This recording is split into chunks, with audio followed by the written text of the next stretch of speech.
நீங்கள் இப்போ பார்க்குறது ஆட்டோமேட்டிக் பேக்கிங் மிஷின். அந்த மேலே இப்போ நீங்கள் பார்த்த இடத்துல என்ன பொருளை பேக் பண்ணுமோ அதை ஒரு 10 கிலோ அளவில் கொட்டி வச்சுக்கலாம். அதனோட பேரலாக இன்னொரு சைடில் என்னென்னா ஒரு பிளாஸ்டிக் ரோல் கொண்ட இந்த ரோலை வந்து அங்கே வச்சிடுறாங்க. இந்த ரோல் என்ன பண்ணுது, அப்படியே கீழே இறங்கி வரும்போது இதை உள்பக்கமாக மடிக்கிற அளவுக்கு ஒரு தகடு வளைச்சி வச்சுருக்காங்க. அது வழியாக அது வளைஞ்சி உள்ள பேக் மாதிரி மாறுது. இந்த 2 ரோல் இருக்குது பார்த்தீங்களா, அது என்ன பண்ணுது, சைடில் ஹீட் பண்ணிவிடுது. கீழே ஒரு மிஷின் ஹீட் பண்ணி வேணுங்கிற அளவுக்கு அந்த எடை அளவு கொண்ட பொருளை உள்ளேருந்து அது கொட்டுது.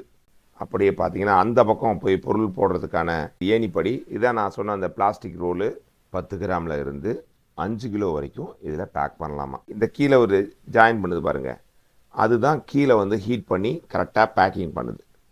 எடையும் சரியாக இருக்கும். இங்கே ஒருத்தவங்க உட்காந்து அதை பிரித்து பேக் பண்ணுறாங்க. அவ்வளோதான் வேலை. இந்த ஒரு மிஷினோட விலை 6 லட்சம்னு சொல்கிறாங்க.